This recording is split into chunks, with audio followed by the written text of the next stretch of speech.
Boa tarde, pessoal. Quase boa noite já.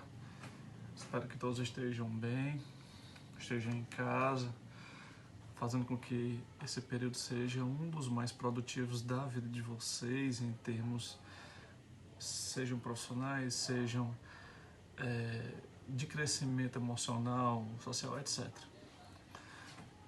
O nosso assunto de hoje, pessoal, é o complemento, ou a terminação, se assim te posso dizer,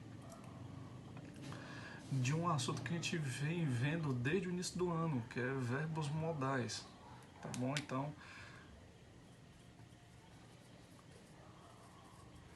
como eu disse a vocês, no começo do ano, certo? Não existe só aqueles verbos modais que eu elenquei desde nossa primeira aula deste assunto, certo? Mas os principais a gente vem perpassando por eles. Eu trago hoje mais dois deles, certo? Se chama o must e o should.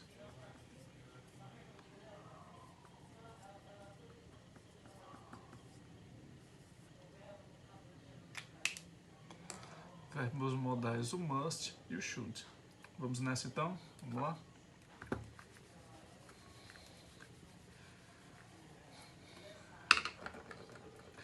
O primeiro grande detalhe, pessoal, desses dois verbos, do must e do should, é que eles equivalem a um verbo em português. Ora, se todos aqueles que a gente viu anteriormente equivalem ao verbo poder, estes dois equivalem ao verbo dever, certo? Por exemplo, o must no presente, eu devo, por exemplo, e o should no passado, eu devia, eu deveria, tá certo? Esse é o grande detalhe. Quanto à estrutura dos dois, prevalece aquela ideia ainda primitiva, se a gente possa chamar, que seria o verbo modal, já conhecido por vós, né, no caso, baseado no uso, mais o verbo principal na forma básica. Entendendo este conceito de forma básica, nós o levaremos até o terceiro ano. Nós trabalharemos com esse conceito até o terceiro ano, tudo bem? Vejamos um exemplo aqui, ó. Depois a gente parte para os usos.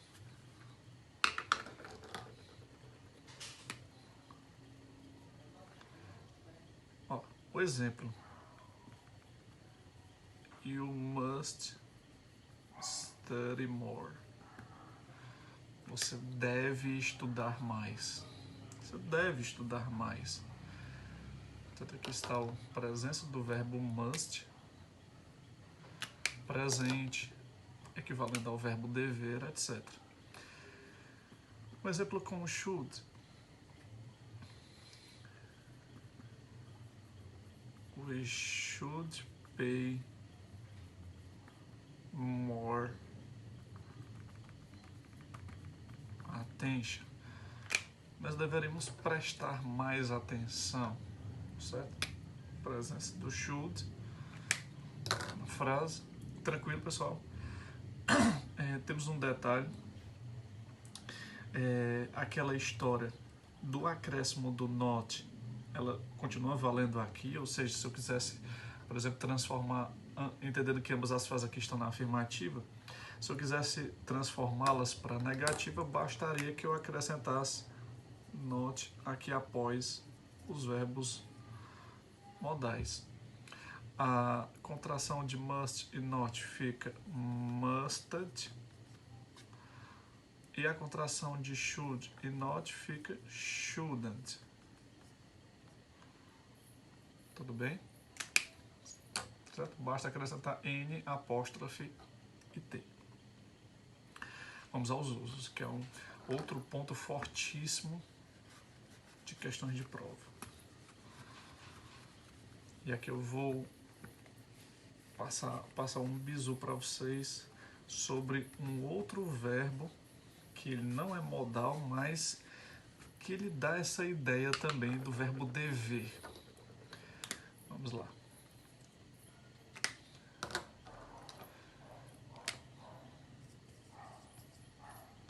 Vamos contar os usos.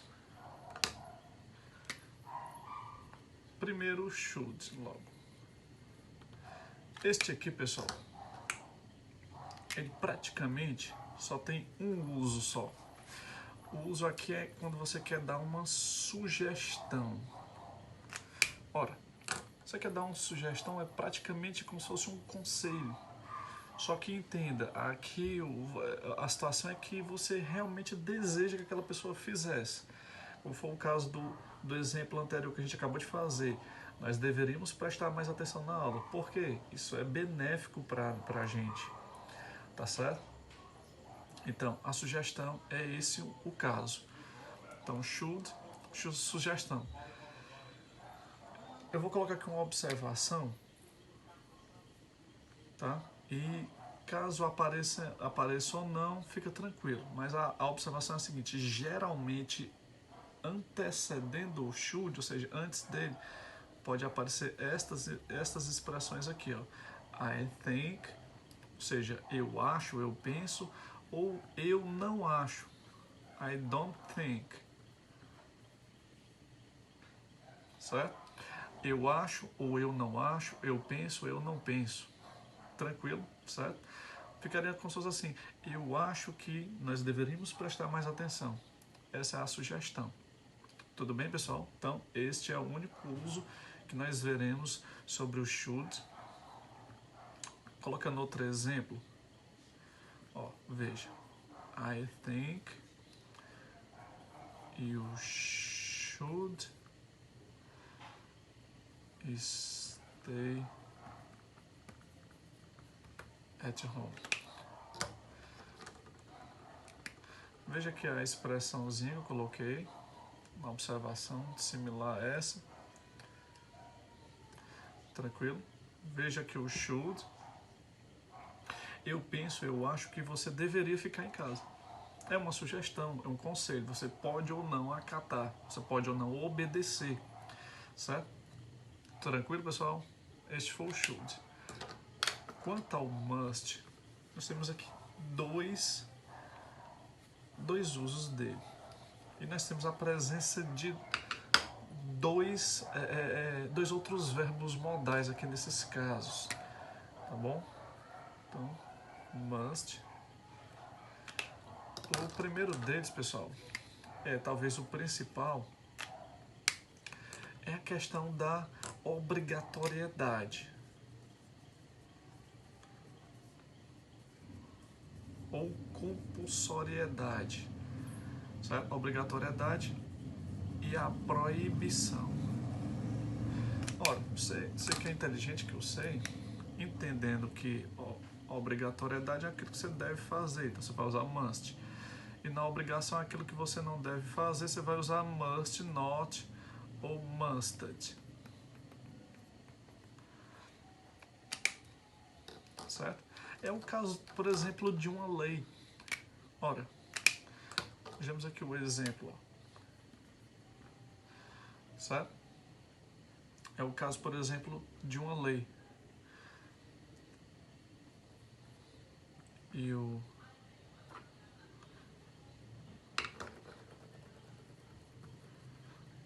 must pay attention in the laws. Ou seja, você deve prestar atenção nas leis. Você deve obedecê-las. Porque se você não obedecer, você vai cair nas infrações. Certo? Você vai burlar esses dispositivos normativos. Tá bom? Então, must, ideia de obrigação. E caso você quisesse, por exemplo, dizer algo de obrigação, é aquilo que você não pode fazer. Por exemplo, se eu dissesse assim, ó, you must not go out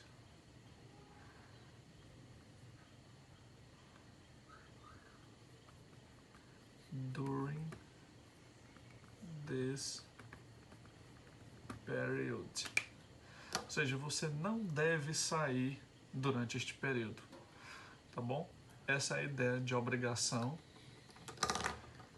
usando must not, desculpa, proibição, usando must not, obrigatoriedade, proibição. Esse é o primeiro detalhe. Uma observaçãozinha, pessoal, no que diz respeito tanto à obrigatoriedade como proibição, é que o must, ele pode ser substituído, que vocês prestassem atenção nesse detalhe, o detalhe de prova, ele pode ser substituído sem alteração de sentido pelo, a gente pode dizer, locução verbal, chamado have to. Então, seria como se fosse assim, ó, preste bem atenção, must, equivalendo a have to,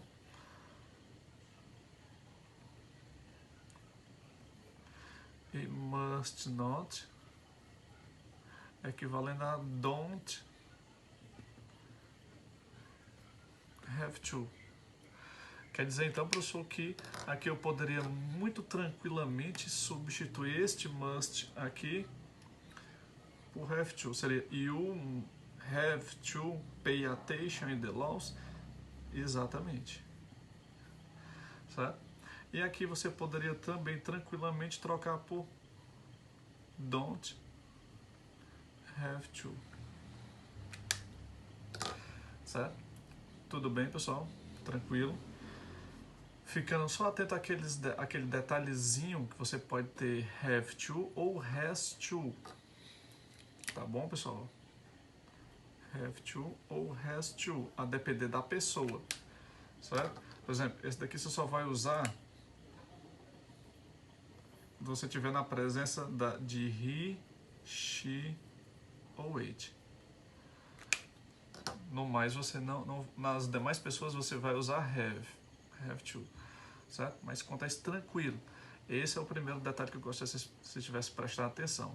São muitas peculiaridadezinhas, mas é tranquilo. Vamos ao segundo uso do must. E aqui um uso não muito comum, tá? Mas que de vez em quando aparece.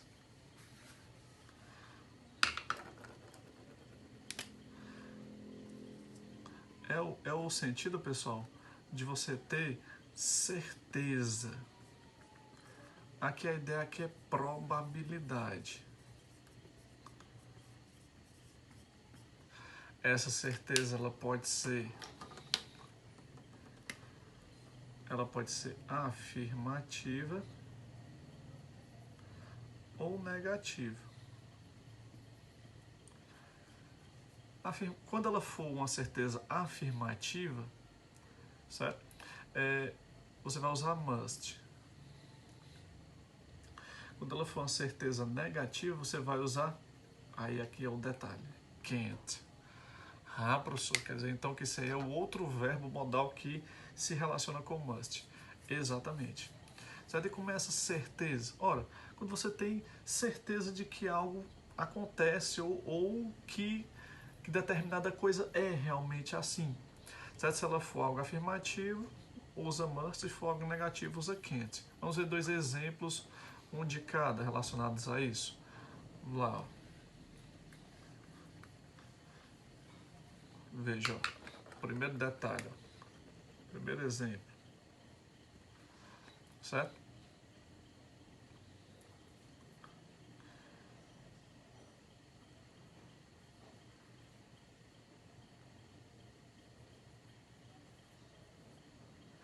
I think that you must know here. O que eu quis colocar aqui? Eu coloquei aqui, pessoal, o seguinte detalhe: eu acho, eu penso, eu sei que você deve conhecer ela, certo? Ou seja, é uma certeza que ela é afirmativa. Eu tô com uma probabilidade de quase total de que você deve conhecer ela. Esse é o primeiro exemplo. O segundo exemplo, que é o caso da certeza negativa, eu vou usar o can't, é o primeiro detalhe, ó.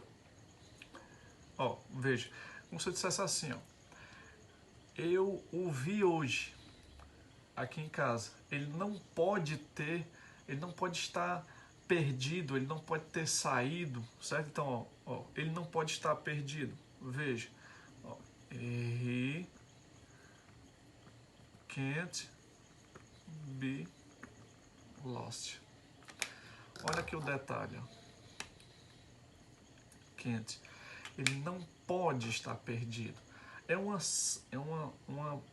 leve certeza, mas que ela é negativa. Você está usando can't, você está usando not. Aqui nada, lembre-se que aqui nada mais, nada menos que equivale a can, not.